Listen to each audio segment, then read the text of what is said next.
facing genuine issues.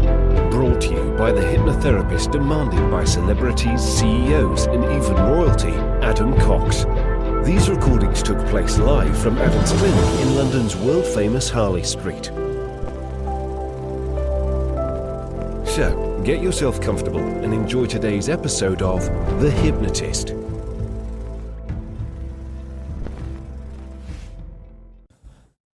REI Co-op presents a perfect outdoor moment with the perfect gift. Woo!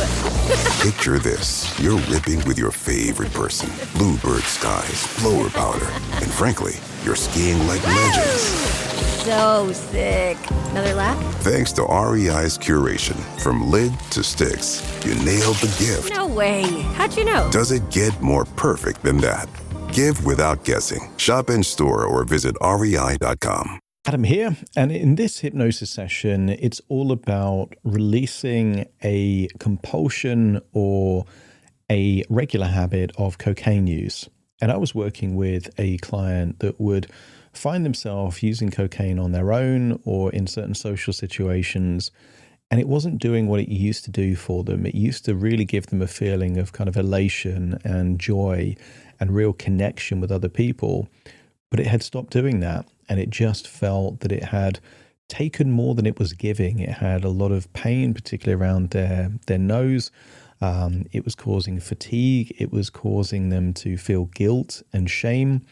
And all of this thing was actually hindering the quality of their life rather than enhancing it.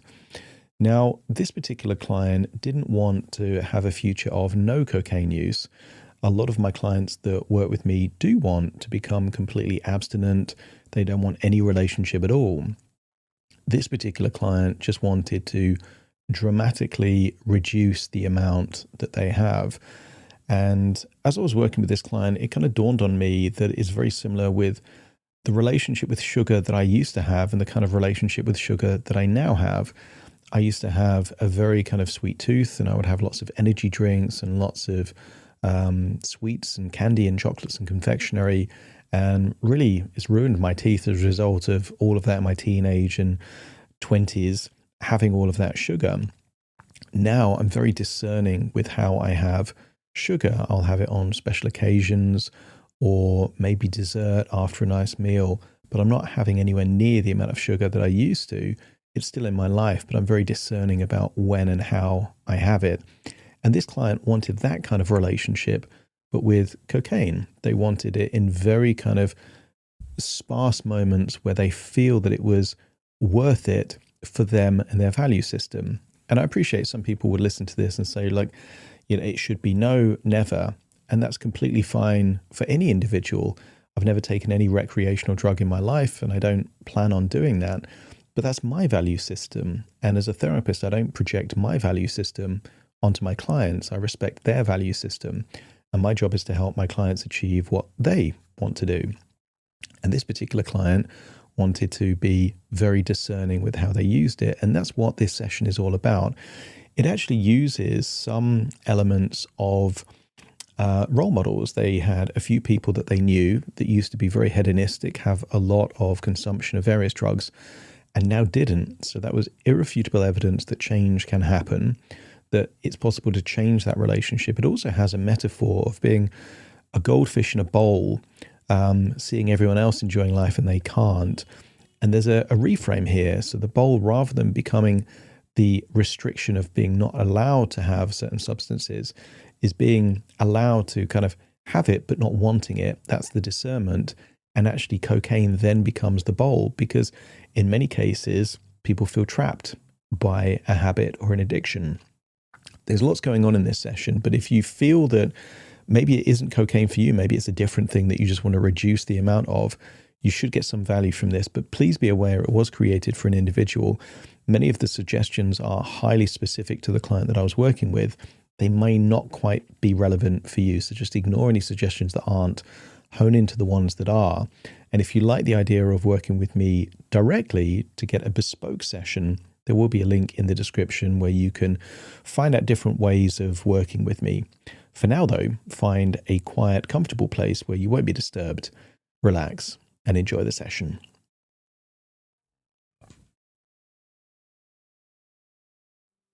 ¿Hablas español? Sprichst du Deutsch? If you used Babbel, you would. Babbel's conversation-based techniques teaches you useful words and phrases to get you speaking quickly about the things you actually talk about in the real world, with lessons handcrafted by over 200 language experts and voiced by real native speakers. Babbel is like having a private tutor in your pocket. Start speaking with Babbel today. Get up to 55% off your Babbel subscription right now at babbel.com/Spotify, spelled BABBEL.com/Spotify. Rules and restrictions may apply.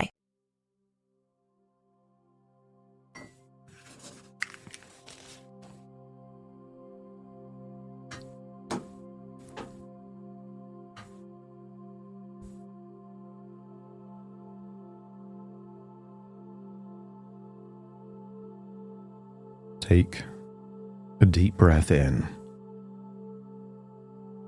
And as you breathe in that slow, long, relaxing breath. And as you exhale, give permission to release any feeling of tension, any guilt, any fatigue. Just allow it to leave your body as you breathe out.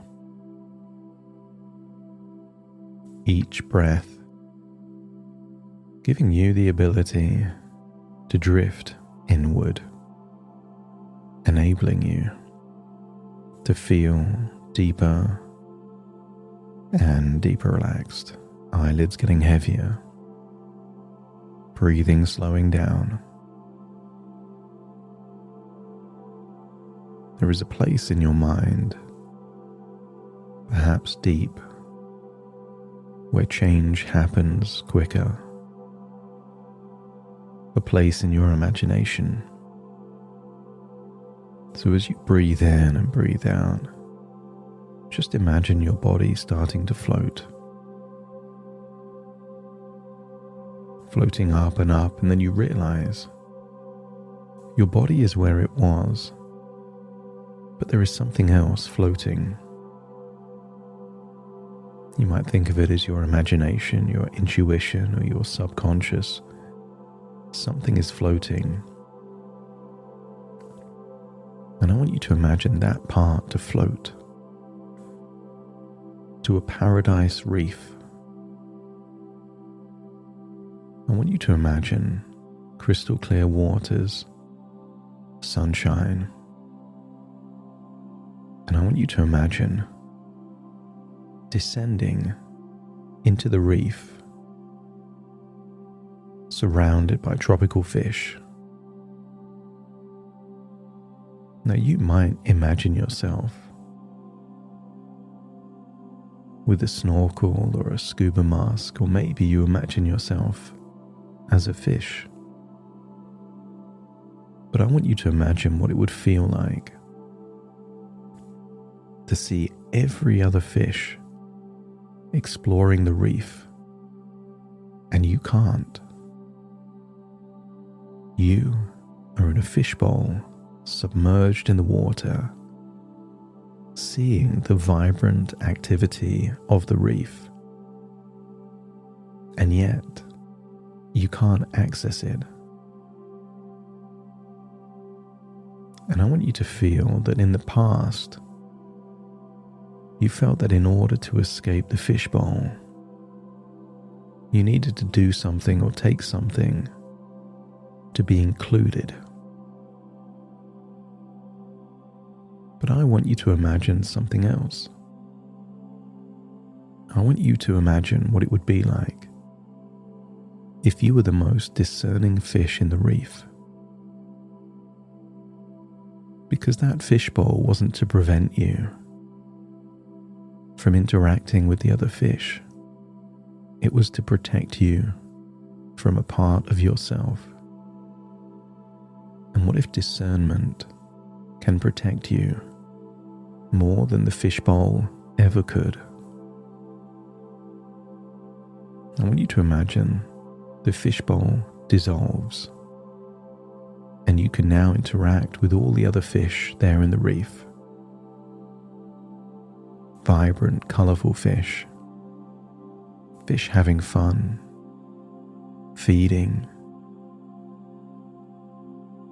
having all the fun in the reef, but now you are the most discerning fish. Because some of those fish,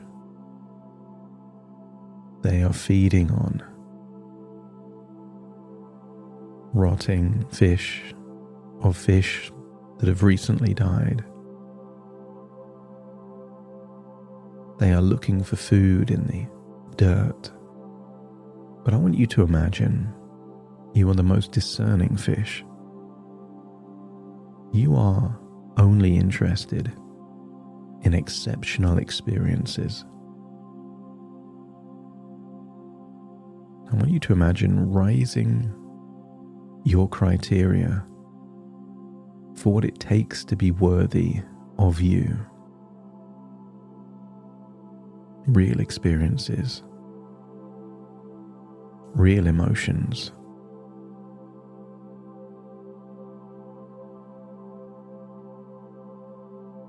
real connection, but most of all, real joy. For a while, you were looking for synthetic substitutes for real joy. The illusion of joy, the illusion of ecstasy and happiness.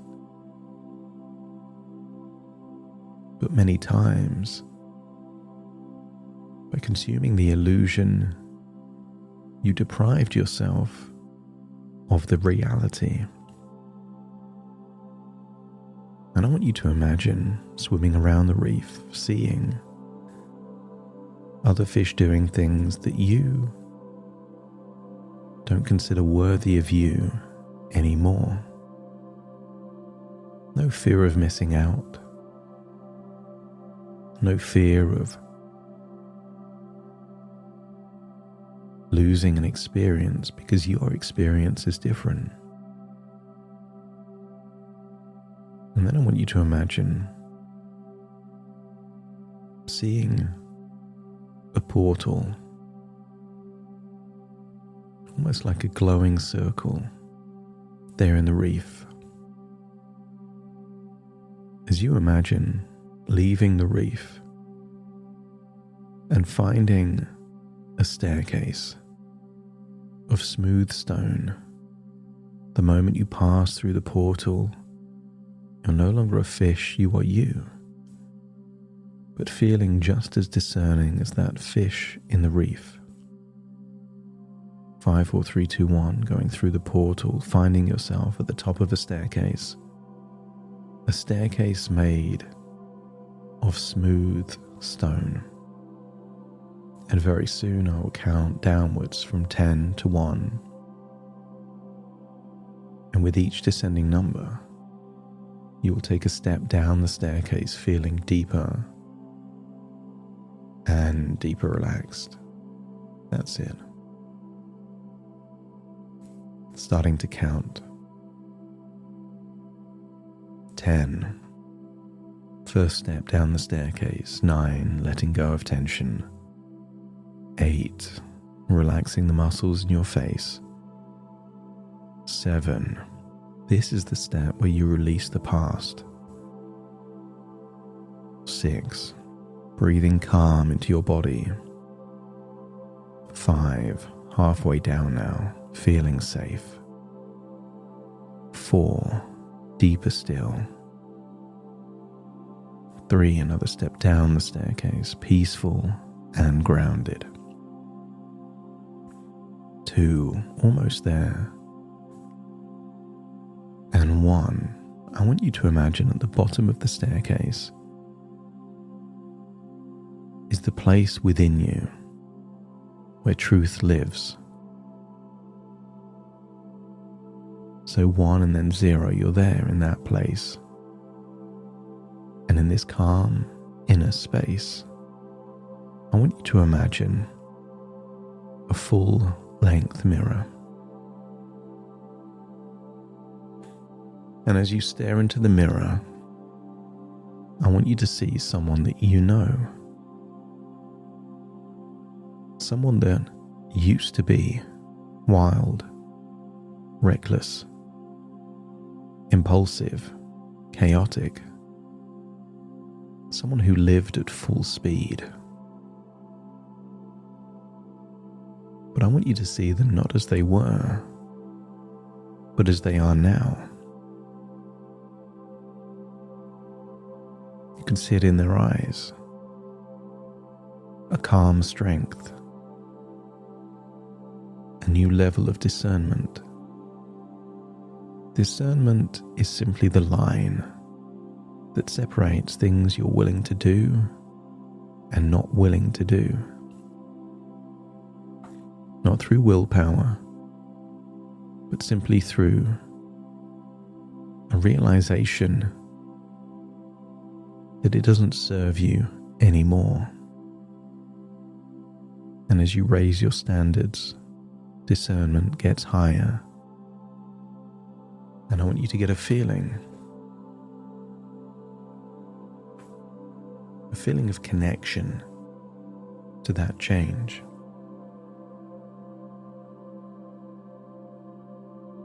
They found something that you now begin to feel stirring in yourself.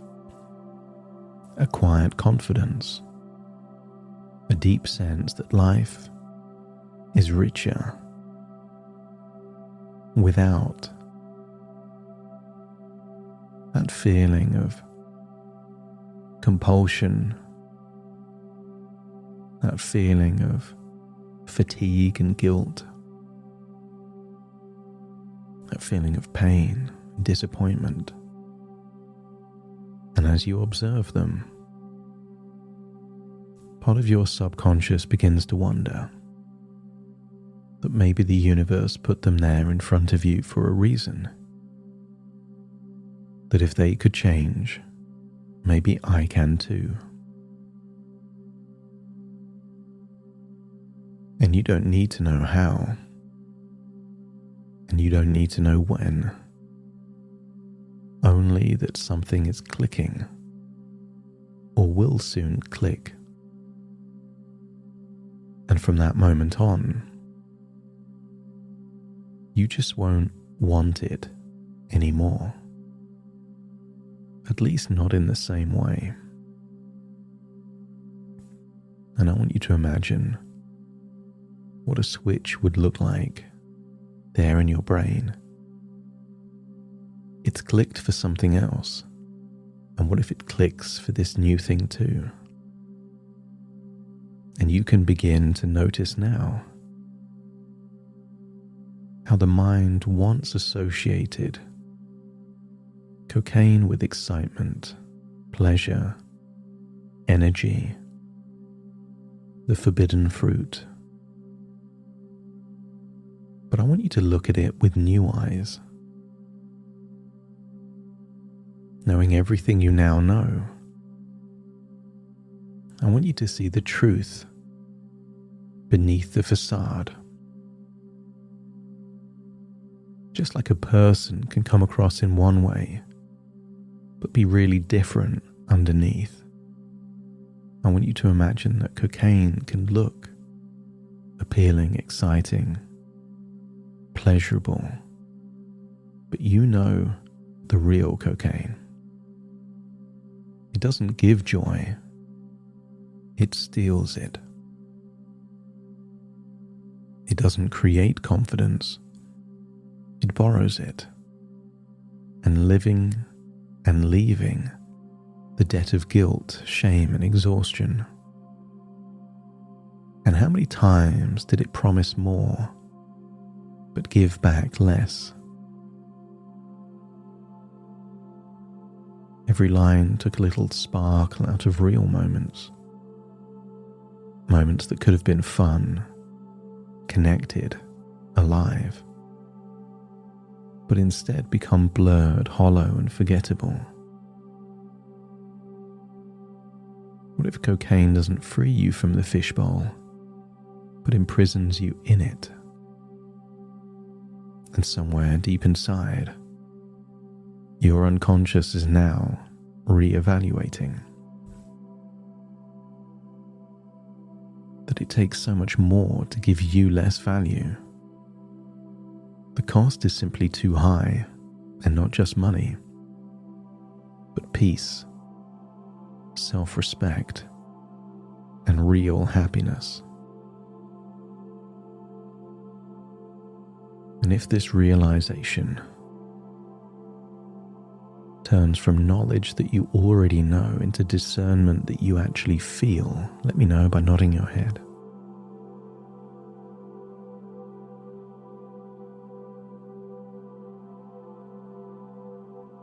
Consider this all part of what helps to make that switch click as you begin to feel an inner shift, a decision forming at the level of identity, where you simply know that's not who I am anymore. These people that have been brought into your life, their identity has changed, which is why they don't need willpower. It just doesn't fit with the evolved version of them. They are offering you a blueprint, a way, because that's what the click represents, an updated identity. And from this moment forward, I want you to imagine you becoming more discerning than ever before. It's as if your inner radar can instantly detect what's worth it and what's not worth it. And you can still enjoy life, still celebrate, still socialize, but only in those specific circumstances that truly bring connection, joy, and meaning. And cocaine, don't be surprised if it simply doesn't meet the criteria anymore. A lot of what your recent experiences wouldn't have met the criteria that are in place now. And what if your discernment protects you? A quiet, effortless instinct that says, "No thanks, I'm good." And what's strange, what's powerful,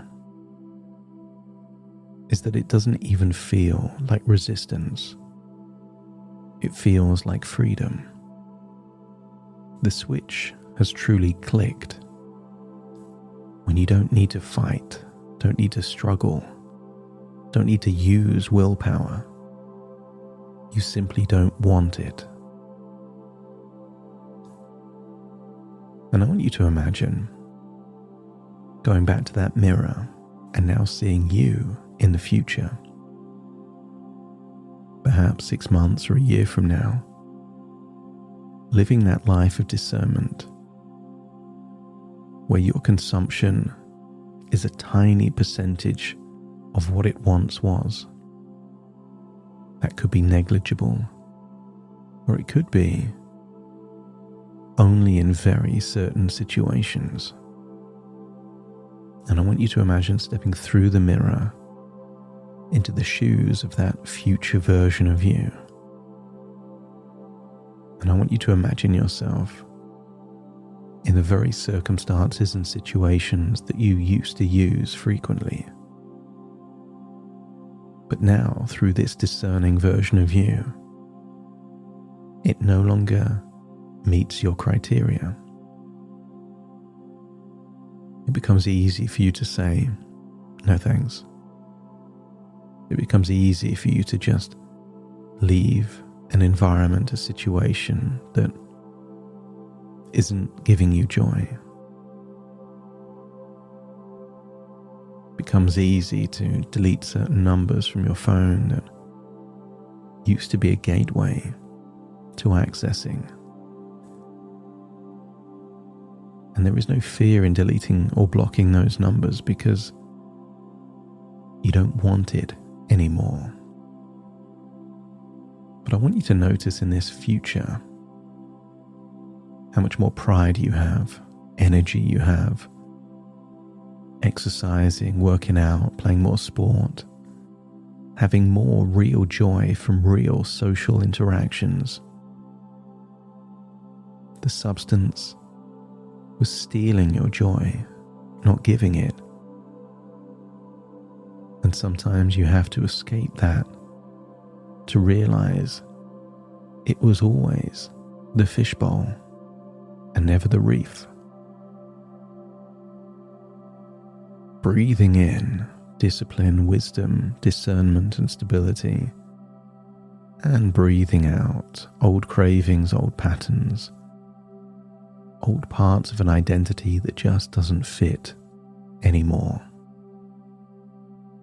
Let it all dissolve. That's it, gone, irrelevant, outdated. And if you could imagine that future, a future of more joy, but much, much less cocaine, let me know by nodding your head.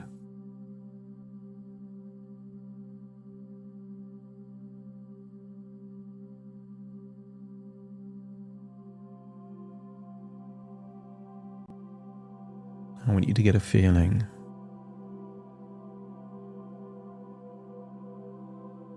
Your discernment will be tested. There is no failure, only feedback. But the clue to whether or not you've been discerning is guilt or shame. When you truly meet your standards, you can be proud of your choices. But if you fall short of that line that represents discernment, guilt, disappointment, or shame will come, not to punish you, but as a feedback loop to let you know if you're moving in the right direction. Until there will be day after day of no guilt, no shame. And that lets you know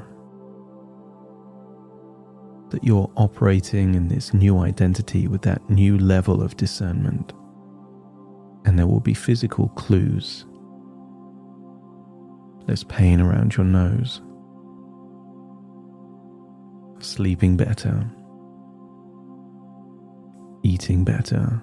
Feeling stronger. Smiling more. And I wonder how soon it will be until that switch clicks into place and you get a life of much more joy and much less guilt and shame and exhaustion and pain. Maybe that switch has already been clicked, or maybe it's on its way. It's time to leave this place, float all the way back to your present, but taking a new feeling of discernment, a new meaning that cocaine steals joy, it doesn't give it. A feeling that some things just aren't worth it, representing that new level of discernment, and looking forward to a future of more freedom, more health, more happiness, and more real joy. So take a deep breath in through your nose and out through your nose. Just wiggle your fingers and wiggle your toes, connect and calibrate into the here and the now. As I now count from 1 to 10 to awaken you. Starting to count 1, 2, 3, waking up. 4, 5, 6, more alert. 7, 8, open your eyes, open your eyes. 9, 10. Wide awake, wide awake, wide awake.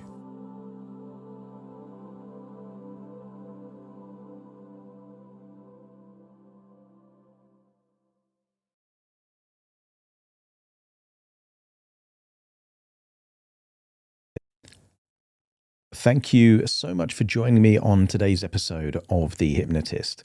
If you've enjoyed this episode or got some value from it, please give it a 5-star rating and review. And maybe you know someone that would also benefit from this particular episode, in which case share the episode with them so they can also get the benefit too. And if you would like to listen to this episode where it's just the hypnosis, so no intro, no outro, no explanation, just the hypnosis and completely ad-free, there will be a link in the description where you can subscribe at a very low cost and only get access to the hypnosis. So if that's of interest, please check that out. Thank you again for being a regular listener of The Hypnotist, and I'll see you again soon for more.